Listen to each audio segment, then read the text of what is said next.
you know, touch your chin and. Man, everybody say, you know, what they'll do, you know, but Tank is in his weight class for a reason, and I don't want to scream for attention. Now, had that been me or Tank, yes, that call him, yes. Terence Crawford, who has joined his biggest boxing enemy at the moment, Teofimo Lopez, in trolling Gervonta Davis for picking up an easy opponent in Lamont Roach. Terence Crawford and Gervonta Davis don't have the best relationship, but far worse is his relationship with Teofimo Lopez. However, he has agreed with Teofimo Lopez on this, claiming Gervonta Davis has always raised his ranks in boxing by fighting the most unworthy fighters. I've been fighting bigger guys my whole life, so I'm pretty familiar with that aspect of the game.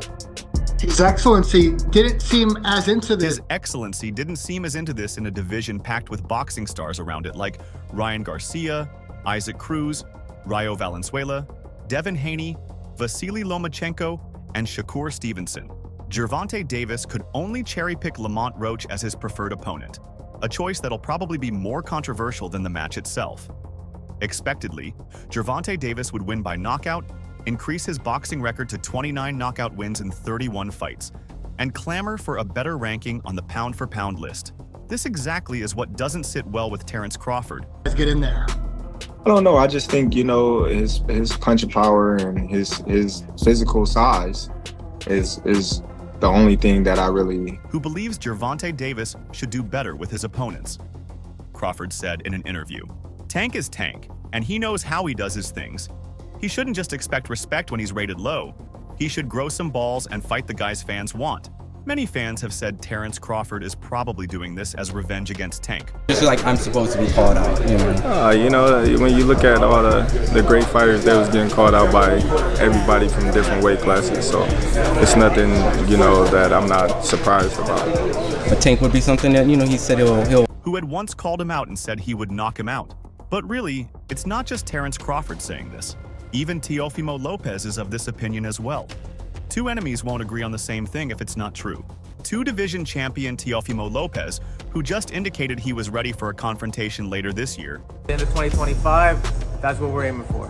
There you go. There you go. You heard it from the man himself. Before I let you go, I'd be remiss not to ask you anything you'd like to share with the fans. Is among those looking for a fight.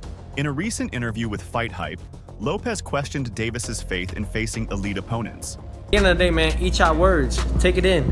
I beat Lomachenko. For me, I scored a 9-3. For you guys, I could care less because y'all don't know shit about boxing. Yeah. He underlined the long-standing belief that Davis has been under close control by his management, particularly citing his earlier resistance to face Vasily Lomachenko.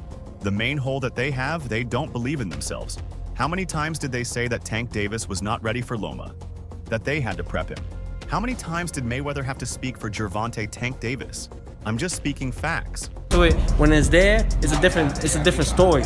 At the end of the day, ain't nobody fighting for me but me. I ain't scared of nobody. Shit, Gervonta Davis. Lopez also spoke of an earlier sparring session he conducted with Davis 11 years ago.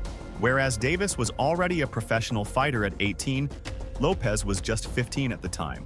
Other than what he described as Davis's aggressive strategies in the ring, Lopez acknowledged that not much can be drawn from the experience. Notwithstanding these observations, Lopez does not minimize Davis's skills. Davis is no easy opponent, he said in a past interview with Fight Sports, but he still believes he is the only one equipped to overcome him. Loma for fucking 3 to 4 years. Devin Haney. Prove that with Loma, bro. Devin Haney, same thing. He didn't want to fight Loma. He says to call out and everything. He only does it on social media, but he never throws any. Tank ain't a pushover. I guess the only one that can really beat Tank is me. I guess I gotta do it. Nobody else can do the job. Although Lopez has not stated a specific fight date, he has indicated another potential weight increase. Davis is supposed to make a comeback to the ring in December in Washington, maybe facing Lamont Roach, the super featherweight champion. It was shocking when Gervonta Davis announced his new 6 to 7 fight PBC deal. He never throws anything out there. And Ryan Garcia was doing his social media at the time, building up his followers. You know, and now look where that got him. So the whole thing is all about, man, just indicating his intention to fight the biggest names. Davis said Vasily Lomachenko was next after the Ukrainians' win over George Kambosos Jr. to win the IBF lightweight title. Tank also earmarked Shakur as a future opponent. Davis's biggest win so far is a 7th-round stoppage of Ryan Garcia last year. And just, I'm a real fighter. That's what it is, man. The truth, and the truth hurts a lot of people, but they got to learn how to take that in. I ain't one to fucking play with. I respect it, man. And since then, he has been running from the smoke. Shakur Stevenson and Gervonta Davis, despite being one of the most intriguing fights in the sport, continue to elude fans. Both men are currently competing in one of the most talented divisions in the sport and are joined at the top table by 2 other champions in Vasily Lomachenko and Denis Berinchyk. Following a knockout win over Frank Martin, Say, man, look, man, your beef is not with Floyd Mayweather. You sit here beefing with Floyd. It's a fighter out here that's been calling your name that wanna. Tank Davis entered into talks with Lomachenko, but the Ukrainian later pulled out with a lack of motivation to fight again in 2024. It left many in the sport to call it a duck, but others pointed out that the same happened in the reverse years ago. Asked by DAZN Boxing if he feels Davis ducked Lomachenko when both were competing at super featherweight in 2017, Shakur was clear in his answer. Yes, I do. Stevenson has previously accused Tank of swerving a fight with him too. The recent feud between former undisputed welterweight champion Terence Crawford and WBO super lightweight champion Teofimo Lopez has reached a feverish pitch. The duo butted heads just the other day when Crawford brought up Lopez's lawsuit against his own promoter Top Rank, mocking Lopez's intentions to fight him. Reportedly, the takeover is aiming to break free from his contract with Top Rank, even though he has one fight with a promotion left. Rubbing salt on Lopez's open wound, Crawford wrote a couple of days ago, "Teofimo Lopez, looks like you were the one in a messed up situation with Top Rank. You want to fight? What's you contracted to fight for?" While this back and forth went on for a while, they have started another exchange of pleasantries on X today. Brought up your points as to why you felt, he fought guys that were injured or not at their best moment. Hey Crawford, yo, bro, I know you call me a fake, Which may culminate in a full-blown street fight. Crawford, who was previously signed to the same promotion, hopped on the social media platform to share a selfie, flipping the middle finger while inside a top-ranked gym, clearly aimed at mocking Lopez. Alongside the picture, Crawford wrote, "Teofimo Lopez, where you at? Let's talk it out." Responding to this, Lopez retorted, "I'm at the grocery store buying some bananas. I sense some underground boxing coming soon." It's worth noting that while appearing in an interview with Broadway Joel a couple of weeks ago, contract, and if you stay at 147, then yeah, man, I think we make more money than you made with Spence. I'm just saying facts. That's not even disrespect. That's just facts. You fought Jose Benavidez, who had a shot in the knee. He fought a guy that had a broken eye socket. Lopez had made some unsavory remarks about Crawford when asked who he would fight first, Crawford or Gervonta Davis. The WBO super lightweight champion said, "Whichever monkey wants to get the banana." Regardless, Crawford further inquired which store Lopez was in exactly, to which Lopez responded, "Vegas is not my city. Also, you ready to fight February 2025?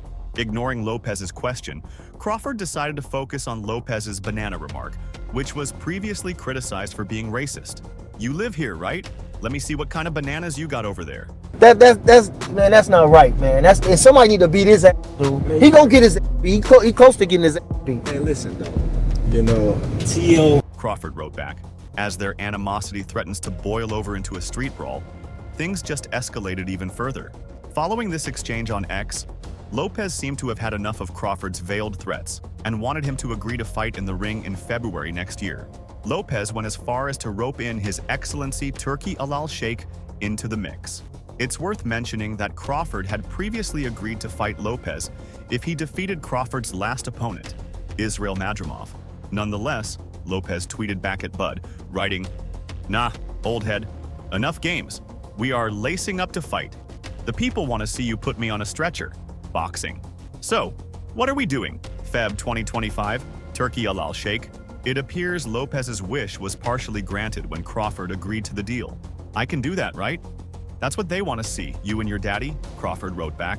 What previously appeared to be pointless drama on social media seems to be turning serious pretty quickly. While it has all the signs of a potential mega bout, it's yet to be seen whether Terence Crawford and Teofimo Lopez actually throw hands in the ring. However, Crawford has been criticized by Mike Tyson for a main issue that's been happening as long as his career. Mike Tyson has never been one to mince words. And when it comes to Terence Crawford, he's no different. Despite Crawford being the best fighter in the world right now, Tyson thinks there's something missing, not skill or talent, but something that draws people in, something exciting. During a recent interview with tennis star Nick Kyrgios, Tyson opened up about his view on Crawford. Look, Terence Crawford, he's the best fighter in the world, but he can't draw 5,000 people, Tyson said. Gervonta Tank Davis, let's make the fight happen, man. I'm tired of tweeting, I'm tired of talking about it. Stop ducking me and let's make the fight happen, man. Come on. It's a blunt assessment of the current state of boxing, especially when you compare it to Tyson's own era, or even further back to the days of Muhammad Ali or Sugar Ray Leonard.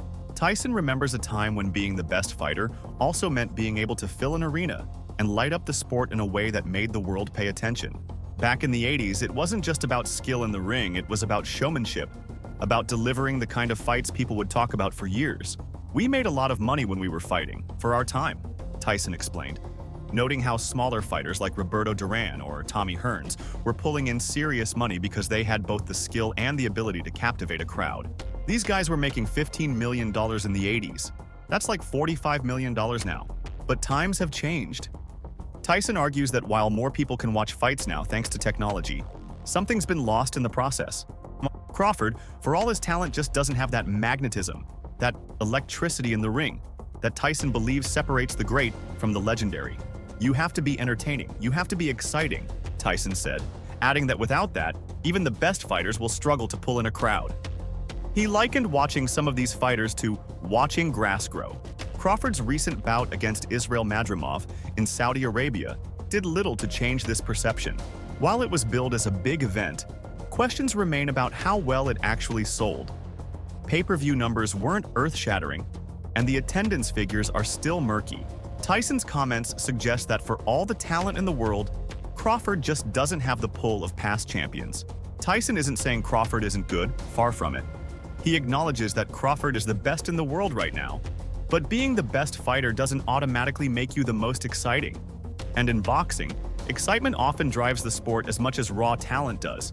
It's a tough position for someone like Crawford, who has proven time and again that he can outbox just about anyone, Tyson said. But Tyson's words ring true. The great fighters of the past weren't just great because they won. They were great because they brought something extra into the ring. Whether it was Ali's charisma, Leonard's flair, or Tyson's raw power, they had the ability to make people care. And in Tyson's eyes, that's where Crawford falls short. Boxing today is in a strange place. It's filled with talented fighters, but few seem to grab the spotlight in the same way Tyson and others did decades ago. Tyson's point is that being a star in the ring isn't enough. You've got to be a star outside of it too. And for now, Crawford is missing that spark, that elusive quality that draws in 5,000 people without breaking a sweat. It's hard to say whether Crawford can change that, or if the sport itself is shifting in a way where sheer talent isn't enough to pack arenas. But Tyson's take is clear. Being the best in the world is one thing, but in the world of boxing, it's the excitement that fills the seats. However, Crawford made a recent claim that may just portray Tyson as one who exaggerates. Boxing superstar Terence Crawford said Wednesday he rejected a deal to fight UFC great Conor McGregor because he didn't want to participate in a mixed martial arts fight. In separate interviews, Crawford and McGregor revealed that Turki Al-Sheikh, the chairman of Saudi Arabia's General Entertainment Authority, had offered them a two-fight agreement, with one in boxing and the other in MMA. McGregor said they would have been paid hundreds of millions, but while McGregor was ready to compete in both sports, Crawford declined. "They offered me the fight," the four-division champion said in an interview with Bernie Thaw Boxer. "Me and Conor got on the phone and started politicking to try and figure something out. Man, I'm not getting in no freaking octagon with you so you can be kicking and elbowing me." McGregor, 36, is no stranger to crossover fights. In 2017, the former two-division UFC champion boxed Floyd Mayweather. McGregor lost by 10th round TKO, but reportedly earned north of $100 million. The fight in Las Vegas registered a live gate of 55.5 million and sold 4.3 million pay-per-view buys, both second all-time in boxing history. The undefeated Crawford, 37, is arguably the best pound-for-pound boxer in the world and is one of 3 boxers to hold all 4 major world titles simultaneously in 2 different weight classes. However, Crawford hasn't competed in MMA, and although he has a background in wrestling, He said he would prefer to keep his fights inside a boxing ring. He was like, "I respect that," Crawford said of McGregor's response to him rejecting the fight. "You respect my sport just like I respect your sport.